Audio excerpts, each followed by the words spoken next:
People who board aircraft while waiting inside the bus may occur due to the runway may not be available for crossing.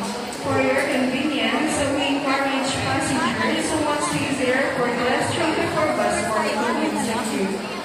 Good afternoon. This is an announcement on AirAsia's cabin baggage policy.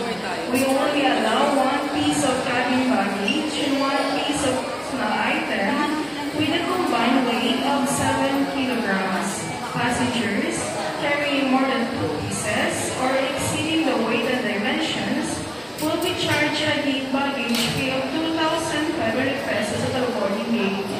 Once again, this is an announcement on AirAsia's cabin baggage policy. We only allow one piece of cabin baggage and one piece of personal item with a combined weight of 7 kilograms.